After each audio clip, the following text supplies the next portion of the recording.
Welcome to the Narrate podcast, where we aim to tell God's story with our lives. We'll be continuing to post the Sunday message each week, but we want to dive a little deeper and offer some content to supplement your life with God, and that's where our Beyond Sunday series comes in. Join Adam and Narrate staff as they provide thoughtful discussions, ideas, and interviews that go beyond the message you'll hear on Sunday. Hey, Narrate. Hey, so in an effort to just tell story and let us hear one another's stories of God and the way he moves in our lives, one of the things we're working on this year is interviewing every one of the people who were baptized at Duncan in August of 2024. So in this particular episode, you're going to get to hear from Celena Murphy, who has been around Narrate since college, just has a delightful presence to her, and I really, really enjoyed hearing her story. In particular, I loved hearing how she's been around for quite some time, and while some of us have this perspective, and I being one of them, that Narrate has changed a lot, her perspective was very different than that some of the core of who we are is unchanged. So excited for you to hear her story and God's movement in her story, and just for a chance to get to know her. So thanks. So thank you for doing this. Our dream going all the way back to before we started was this, allowing people's stories to be told. And as I've said from the stage, I think this is hard to find a way to do that on the stage that is honest and also exhaustive and also isn't conducive to freak shows and all the different risks of that. Totally. Even though I still think it's the most powerful worship and encounter with God is to hear other people's stories. Mm-hmm. So I don't have any real agenda other than the parts of your story that you want to share. I just would love to hear. So go back to your earliest encounter with God. How did you and the God story get started? Yeah, that's a great question. Gosh, I think I was too young to remember probably the exact moment that I remember thinking about God. It's just always been part of me. Are your parents Christian? They are, okay. Yes. Okay. Yeah, though we didn't go to church consistently growing up. Okay. And more often I would actually go with friends. Okay. So I had the opportunity to go to a ton of different churches, which was really cool. Mm-hmm. In Helena? Well, sometimes in Helena. So my dad's in the military. Okay. And so we moved around quite a bit when I was young. So I was born in Missoula, and then we lived in Texas and Kentucky, back to Helena. Okay. So did you do high school in Helena? I did. Yep. Okay. Yep. Capital grad. Okay. Yeah. There you go. So had the chance to go to just a lot of different churches growing up, and I always loved it. It was something I was really drawn to. My friends would often, be like, "Oh no, now we have to go to church," and I'd always be really excited about it. Interesting. Wow. Huh. Yeah. And I'm really grateful for that experience, to have had the opportunity to just be part of so many different, experiences, because they really vary, of course. But then I really started going to church consistently around 2014, I believe, when I was in college. Okay. And it was a difficult time in my life, and felt the need to be closer to a church community more consistently. So I started exploring different churches here in Helena, and I went to just a wide array of them. Wow, so you just knew I need this, and I'm going to go find it. Yeah, wow, exactly. That's awesome. And for me, it was a little bit of a discouraging journey, because I think I had gone to, maybe 6, 7, and hadn't really felt yes, this is the one. And so, it was a little bit discouraging at times, but then I found Narrate. And As a college student. As a college student, I'm sorry that I don't remember that. No, that's totally fine. And it was this immediate fit for me, and I loved it.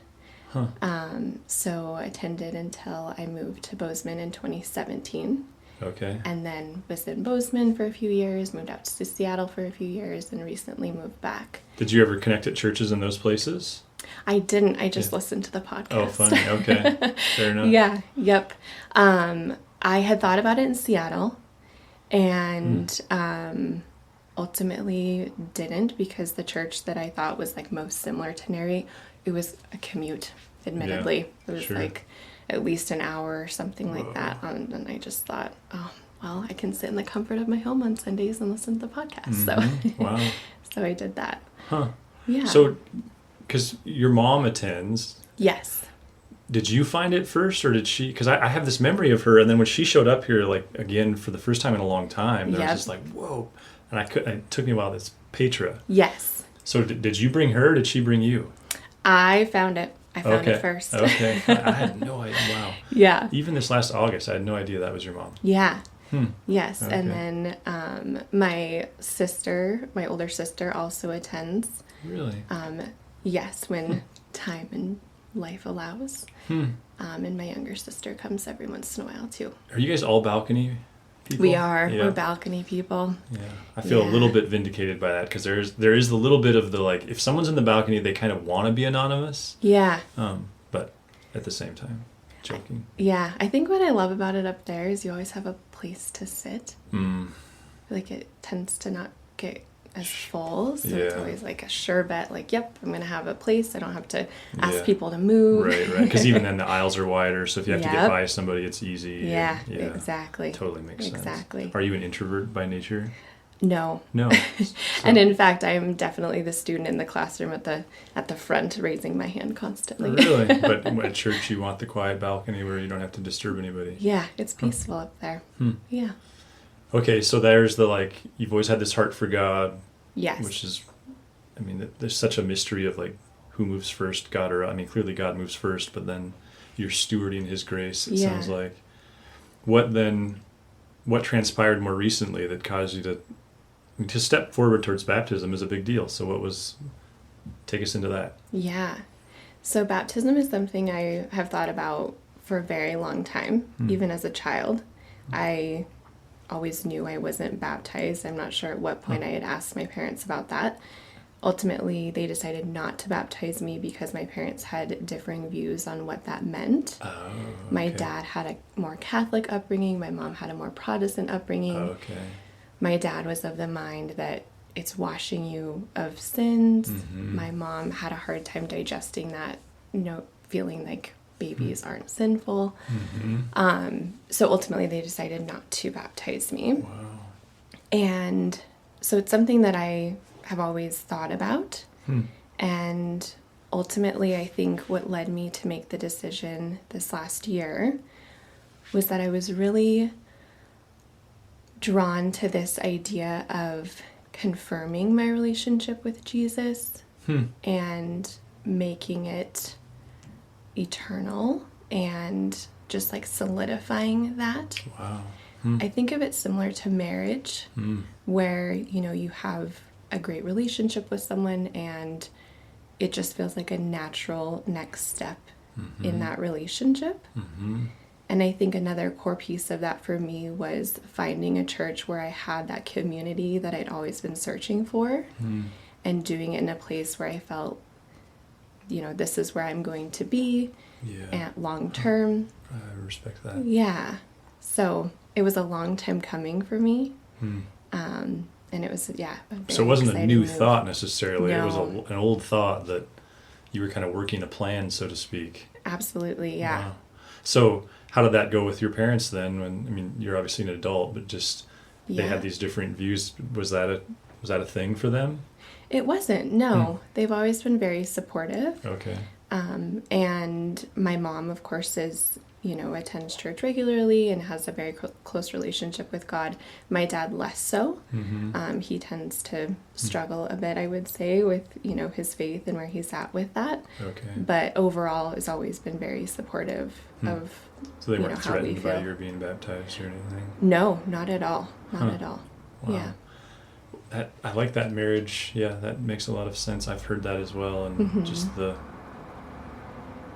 I guess it is a covenant. And I really respect, I think even in my own journey, there was a time where baptism was more of a service provided by people like me in places like this. And so it sounds like you probably understood this before I did, that it's as much a commitment to a community and like it's one of the it's a little bit trickier now, even thinking about something like child dedication, or especially child baptism or infant baptism. Like it's caused me to say, like, this doesn't really make any sense if your intent is to be here once a year. Right. Because this is so much about, I'm not saying you can't be a Christian if you're not here every year. That's a separate conversation, but just the communal nature of that. So that's interesting that was, I wouldn't say innate in you, but some understanding God gave you pretty early on. Yeah, definitely. How have you seen what have been the advantages of seeing so many different churches growing up in the way that you experience God and all of that? Yeah, I think that has given me a really well-rounded perspective on God, but also organized religion, which I think in some times in my life I've struggled with combining those two things, like what it means to be in relation with God versus what it means to be part of organized religion. Right. And I think that part of that was that I experienced things in churches that I didn't fully agree with. And so there was always like a little bit of that struggle, I think. But I think overall it's been a very positive thing for me to see how other people practice their faith, how they think about God, how they worship him, what, practices look like in different churches. I think it's a really wonderful thing to open your eyes to that. And it gives you the opportunity to see what doesn't make sense for you, but also what does make sense for you. And I think that's why when I found Narrate, for me, it was an immediate feeling of this is where I belong, because I had been to many places where I didn't belong. Right. Yeah, it's almost like that principle of, I think I want to marry this person. Well, have you dated enough people to know that they're the one? Yes. Which isn't always how that works, but I do respect that thinking. Yeah, definitely. Huh. Yep. Does it, because you also, did you go to Carroll? I did. Yeah. Yeah. My sense would be, though, that Carroll was less Roman Catholic in your era. I mean, it's always been Roman Catholic, but it seems like it was a little bit different environment. And I'm not saying better or worse, but just different than now. Is that? Yes, I would agree with that.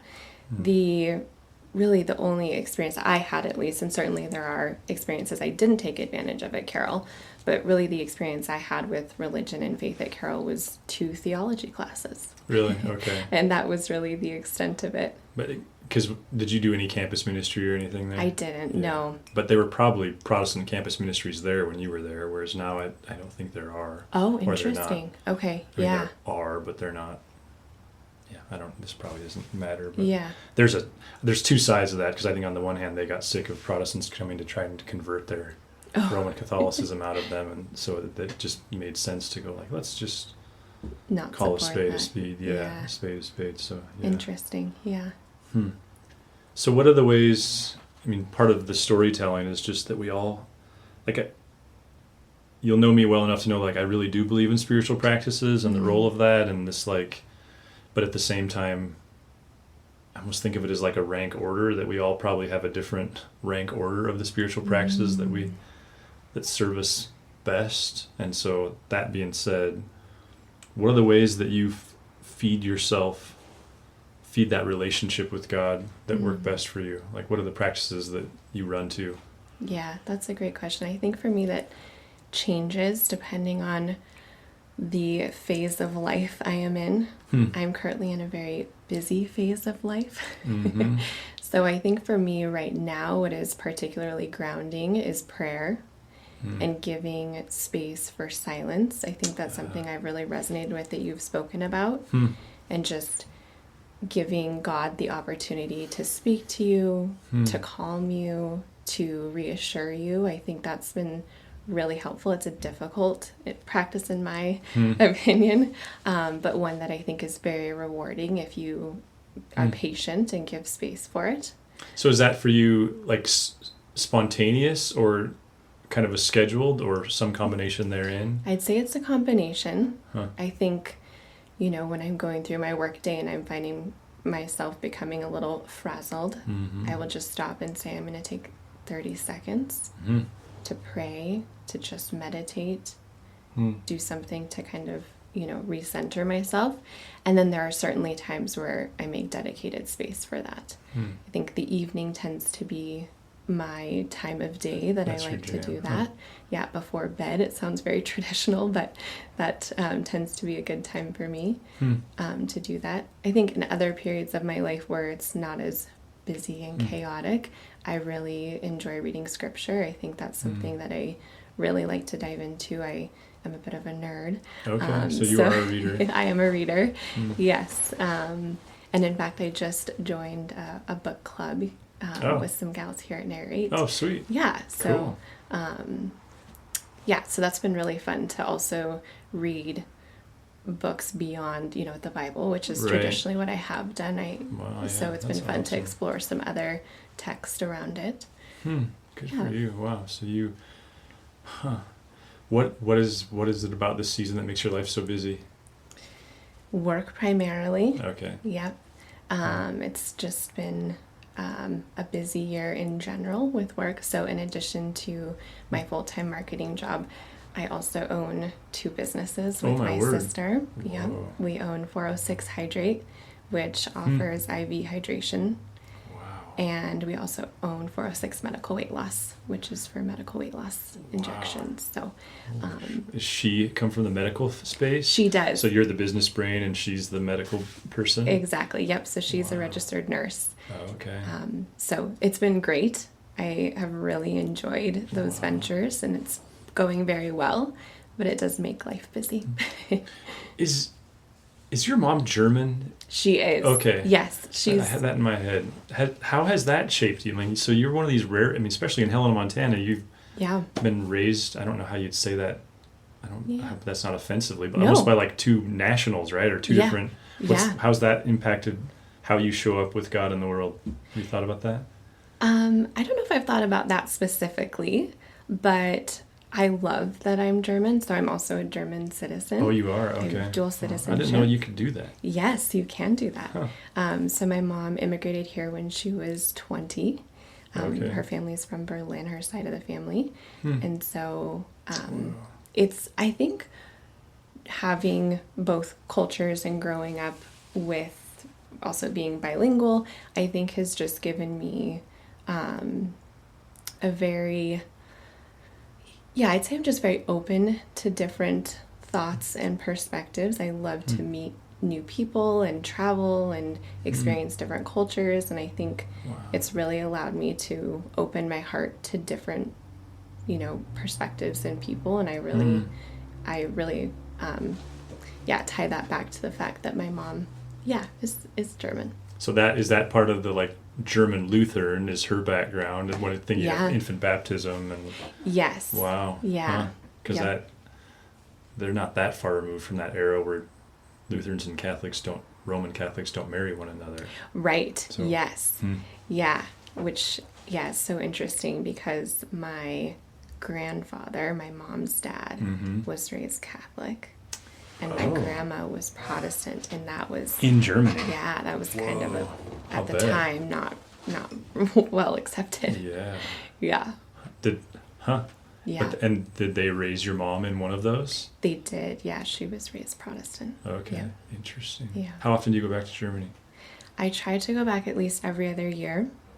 Do you have to for your citizenship on some level? No, you actually, don't? there Okay. aren't any requirements for that. So I visited in June, and then I'll be back for Christmas next year, which I'm very excited about. Have you done that before? We have. Yep. Okay. We were back for Christmas in 2018. Okay. And as you can imagine, Christmas is a very big deal over there. It's a very special time of year. So all the Christmas markets. I've Christmas. Sorry, what? Christmas what? Oh, the Christmas markets. Oh, okay. just- What is yeah. that? I don't even know what that is. Well, it's kind of like a farmer's market type setup, but they go for at least the whole month of December, maybe even early or late November. But there's like all different stands with food and wine. They have like hot wine is kind of like a staple of a Christmas market. Really? And you just walk around, listen to music, and it's fun. It's funny really because fun. isn't Germany like very secular at this point?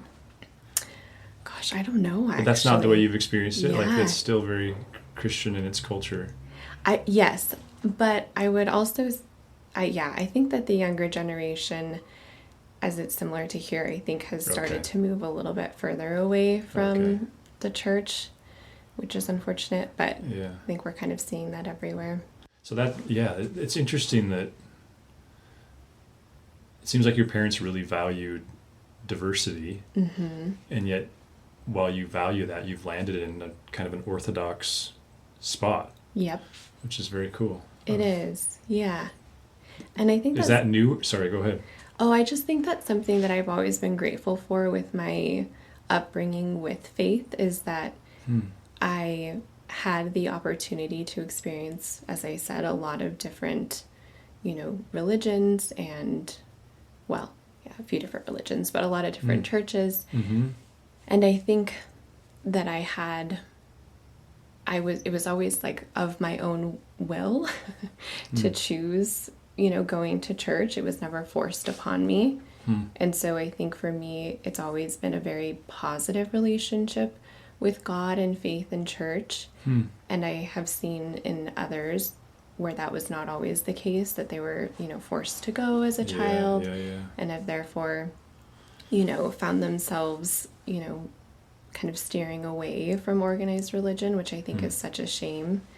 And so I think for me, I've just always been so grateful that I was able to come to it, and it's always been a very positive experience. Yeah, you alluded earlier to, and I mean, I think probably we can all relate, but I'd love to hear your take on it, of just this tension between God and organized religion. And it sounds like today when you use that phrase, organized religion, you mean it in a positive sense. How did you reconcile that? Yeah, that's a great one. I think that the struggles in the past that I've had with organized religion have been the assumptions people make about church and the kind of, long history of things that various churches have done in the name of Christianity and God being, so controversial. And Okay. I think for me, what really has changed my perspective on that is leaning into community and that positive aspect of church. And I think that's so important in your faith with God and your relationship, is that you're not doing it alone. Yeah. And Yeah, I think respect that it is, while it is such a personal thing in some ways, it's also something that we as humans can share and relate to one another about, and our struggles and also our triumphs. And I think it's just really comforting when you talk with other people who've had similar experiences or have similar questions, and like, oh, I'm not alone in wondering about that or thinking about that or struggling with that. So I think that to me is what has really changed my perspective on, organized religion and being part of a church and a church community. That's really helpful. Thank you. Yeah. To what extent is the person, like would 10-year-old you be surprised at who you are today? Does it feel like it's a consistent thread, or is it a deviation? Like the life you're living, the values that you have? Yeah, I don't think 10-year-old me would be surprised. Really? I think it has been pretty consistent. That's really Yeah. neat. Huh. Yeah. It sounds like it, but yeah, your story it's so funny. I feel like some people have these dramatic kind of existential crises that bring them to or away from faith, and it seems like yours is this kind of awesome, God's always kind of wooed you and you've always kind of responded. Yeah. Huh. I think that for me, it's always been that I've had a very consistent relationship with God, with Jesus, with my faith.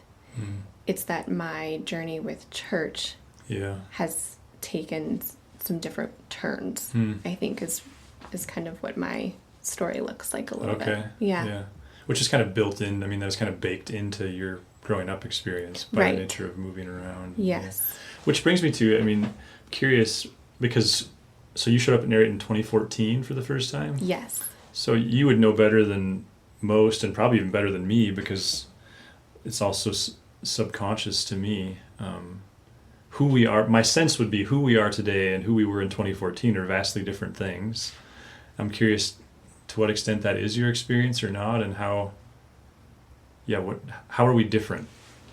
Yeah, I think in some ways, yes, in other ways, no. Huh. And I think the thing that remains true, at least from my perspective, is how welcoming the Narrate community is to anyone, regardless of where they are with their faith and their relationship with Jesus. And that really is what drew me in. While I had a very strong relationship with Jesus even then, to me, I had often experienced church to be isolating to those who weren't always committed in their faith.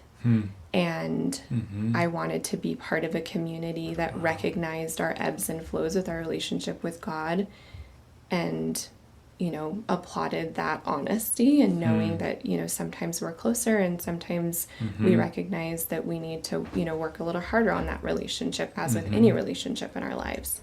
Yeah. And so I think just that honest understanding of faith and our relationship with God is really what drew me, and I think that remains true today. Wow. And I love that about Narrate. And that's really helpful for me to hear. Yeah, absolutely. I think when I talk with people, you know, about Narrate, that's one of the first things I want them to know.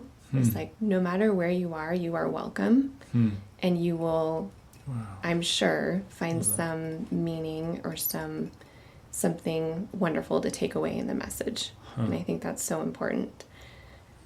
And sure, yeah, I think in other ways the church, you know, Narrate has changed. For example, communion, obviously that's a big one. Well, yeah, and there's going to be a follow-up of like, does communion, is it antithetical to everything you just said?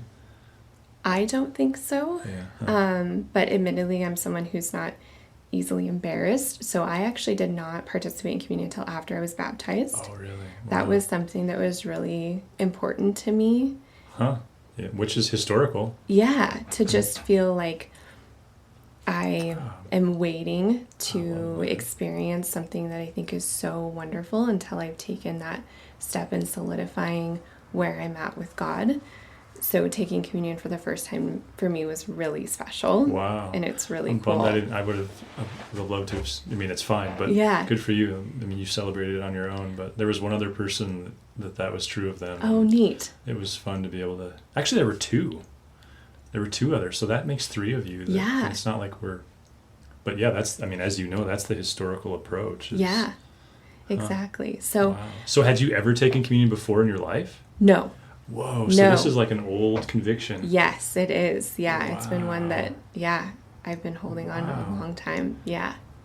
So you definitely think your way into life. I mean, you're a cerebral, intellectually intentional person. Yes, I would say that I'm very intentional. Wow. It's so, I mean, at the risk of making this about me, because I live in my own head sometimes about the way we've changed and the rules that we break, and so it's really good for my own inaccurate sense of the past and my own ego, I think, because in my head I'm like, we were successful because of our funny videos and our like hyper topic based sermons and all that, and I'm sure all that has some impact, but to hear that for you it was about hospitality and kindness, that means something to me, because because that value hasn't changed, and I feel like I'm often trying to say that to others, but even when Chris was here, what was that, in October, one of his first statements after spending the morning with us was, you guys are very on point. And I was like, what do you mean? And he said, everything you do is about hospitality towards people, which meant something to me. So yes, I think that is very true. Like, you walked into the room as a person who followed Jesus, looking for a church, and you wanted a church that would have your friend in mind no matter where they were at. Exactly. Yeah, yes. I love that. Yes, exactly. That's definitely an affinity, because wow. And I think something that really helps prove that point, if you will, is that my younger sister is someone who has never believed in God. She is, I'm not exactly sure if there's a term for it. It's not that she doesn't believe, it's that she has a hard time believing. I don't know. It's like she doesn't think like, no, there's absolutely not a God, but she's also not convicted in that there is. I think there are people that's their cross to bear, is it's really hard for them. Yes. They're not antagonistic. Yes, it's exactly. Just hard. Yes. And she comes to narrate. It's been a little bit since she's attended, but she comes because, again, I think no matter where you are, there is something that you can learn from the message if you open your heart to it. And so, and I asked her, about how she felt about sitting out for communion. She is someone who, is maybe going to maybe feel a little more awkward about that than I would. And she said, I don't feel awkward at all. I feel like this is a place where you can be very honest in who you are and where you're at. And it's a community that's not going to judge you for that. So I think not just, for my own experience, but I think for hers too. And we're at very different places. And I think that really speaks to, I love that. The community of the church and being welcoming. Wow. Is there anything else you were hoping that I would ask that I haven't asked? Just in terms of, this is also your chance to, no, it's perfectly okay, but. Yeah. I don't think so. I think I just thank you for the opportunity to share my story. I hope that for those who are listening, they can relate in some way. Oh man, this is fun. Know that we all have shared experiences. I have one more question. Since you're such a reader, who's the character in the Bible that you most identify with, other than Jesus? Ooh, that's a good question.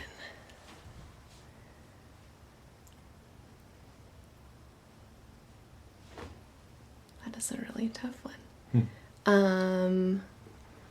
I would probably have to say John the Baptist. Whoa. Wow. Say more about that.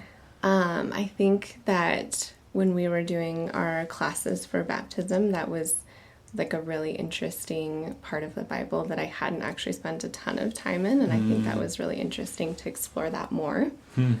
I just think that I feel like he was someone who was very actionable, like very willing to be out there and live his faith, and I feel like that's so important to not just feel it and practice it, but to actually live it and emulate it.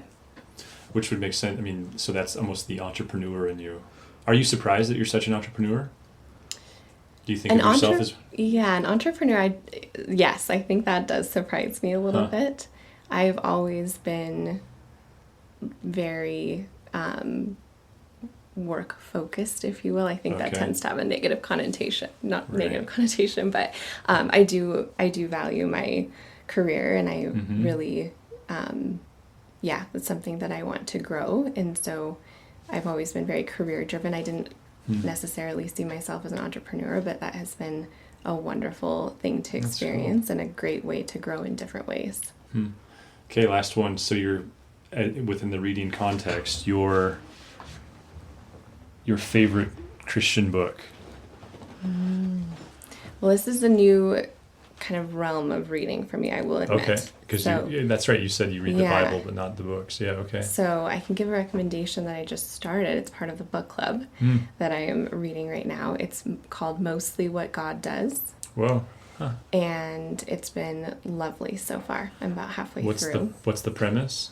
The premise is that this woman who is a journalist is discussing her kind of her story. It's really about her experience with God and her faith, and she talks about 6 key points of what God does for us and what that relationship looks like.